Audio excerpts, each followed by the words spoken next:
윤 대통령 측의 이 탄핵의 당위성 강조에 대해서 어제 국회 측은요, 계엄 선포 등의 행위는 모두 중대한 헌법 및 법률 위반에 해당한다. 특히 군경을 동원해서 국회를 봉쇄하고 침입한 것은 명백한 국헌문란이다. 이렇게 맞받기도 했습니다.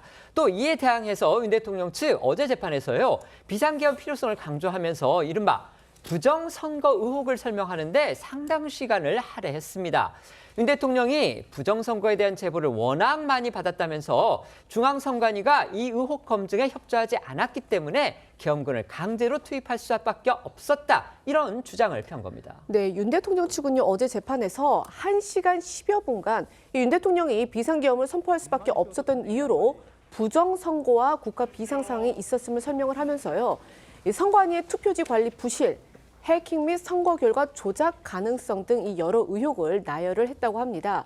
윤 대통령 측 변호인단은요, 이 부정선거와 관련해서 손으로 자물쇠 모양을 묘사하기도 하면서 투표함에 자물쇠를 꽂은 것처럼 되어 있는데 검은 종이를 씌워서 투표용지를 양쪽으로 뺄 수 있다라면서 이 투개표 과정의 전반적인 조작 가능성이 있다라고 주장을 했습니다.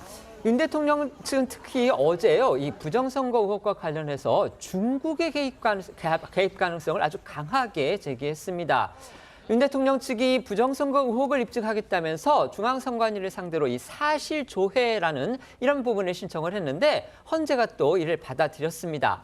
윤 대통령 측이 주장하는 중국인 개입 부정선거론, 이걸 모두 증거를 통해서 한번 확인해보자 이건데요. 이를 통해서 윤 대통령 측이 쟁점화한 부정선거의 진위 여부가 확실히 판가름 날지, 또 앞으로의 탄핵 심판에는 어떤 변수가 될지 관심이 쏠리고 있습니다. 네, 먼저 어제 탄핵 심판에서 중국이 불법 선거에 관여했다는 주장을 편 윤 대통령 측 목소리부터 듣고 오시겠습니다. 전산시스템 비밀번호 12345는 조악하기도 이를 데 없지만 전국 중앙정부하고 지방정부의 연결번호입니다. 중국 등에서 이걸 풀고 들어오라고 만든 것처럼 밖에 안 보이지 않습니다.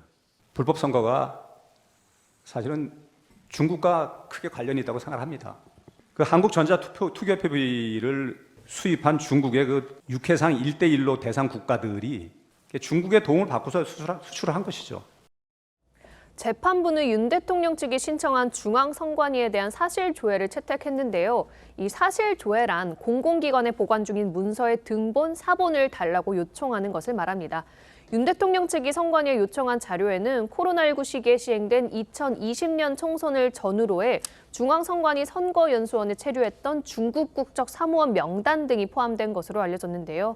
윤 대통령 측이 이를 요청한 것은 극우 세력 일각에서 불거진 2020년 총선 중국인 개입설 등을 확인하기 위한 것으로 보입니다. 관련 의혹에 대해서 잠시 소개해드리자면요.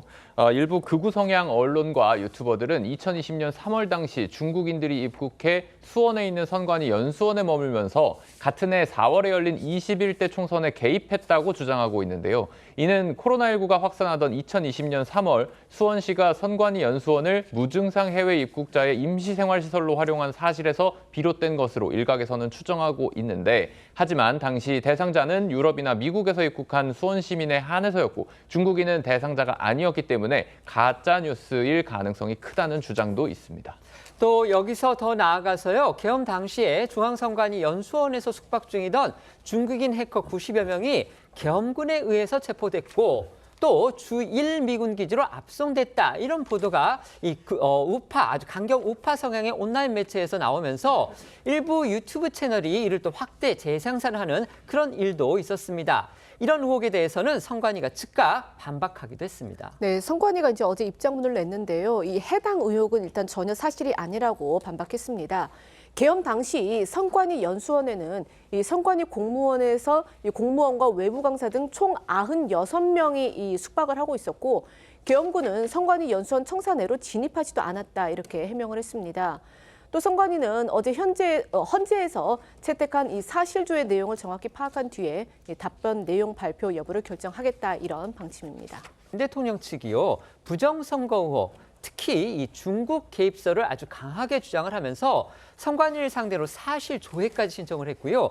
헌재가 이를 받아들였습니다. 물론 헌재가 그 부정선거를 예를 들면 이제 중국의 개입 부분을 인정해서 한 건 아니고요. 어쨌든지 간에 피청구인 측인 윤 대통령 측에서 그걸 신청을 했기 때문에 증거조사 절차상의 그런 문제에서 이거를 받아들였다 이렇게 볼 수가 있겠습니다. 하지만 어쨌든지 간에 지금 헌재의 탄핵 심판정 거기에서 중국의 부정선거 개입설이 본격적으로 부각이 됐다. 이 부분은 또 현실이기 때문에 여기에 대해서 어떻게 보시는지 패널들께 의견 여쭤보도록 하겠습니다. 말씀해 주십시오. 네, 일단 뭐 윤석열 대통령 측의 요구사항을 헌재가 받아들이는 것은 일단은 계속해서 주장하는 부정선거 음모론, 그 뒤에는 뭐 중국 개입설이 있다고 하는데 계속해서 헌법기관인 선관위가 설명을 하고 있습니다. 그건 사실이 아니다. 그리고 사실로서 보도되는 것들이 대부분 일부 유튜브에서 부정선거 음모론을 얘기하는 것인데 국민의힘조차도요 부정선거에 대해서는 부인하고 있습니다. 거기에서 동조하지도 않고 부정선거에서 벗어나기 위해서 국민의힘 내부에서도 그거를 거론하지 않는데 이 부분에 대해서 헌재가 받아들인다고 해서 재판에서는 크게 영향은 없을 것 같아요. 다만 부정선거 음모론에 대해서 증거를 제시하지 못하고 아무것도 말을 못하니 그러면은 선관위 쪽의 사실 확인을 통해서 그냥 빨리 진행을 하자라는 차원에서 받아들인 것이고 결국에는 선관위가 설명하는 거잖아요. 사실 조회가.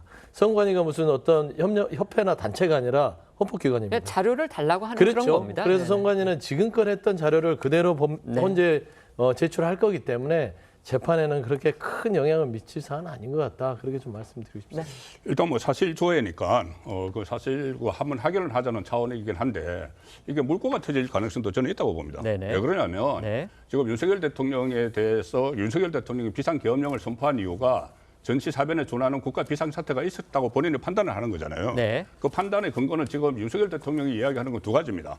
하나는 국정마비.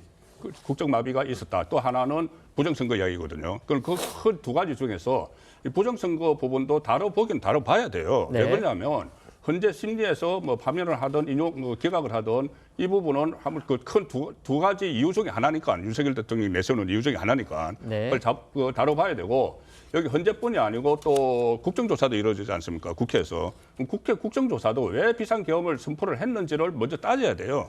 그리고 사법부도 마찬가지입니다. 수사나 재판을 하는 쪽에서도 가장 먼저 시작해야 될 것이 비상계엄이 왜 있었고 비상계엄이 국헌 문란이었는가, 그러니까 헌법을 해치는 것이었는가 그런 것을 파악을 하려면은 윤석열 대통령이 왜 선포를 했는지를 따져야 되고 그 큰 두 가지 중에 하나가 부정선거이기 때문에 네. 이 부분은 좀 어떤 진상을 규명을 하는 그런 과정은 있어야 된다고 봅니다. 알겠습니다.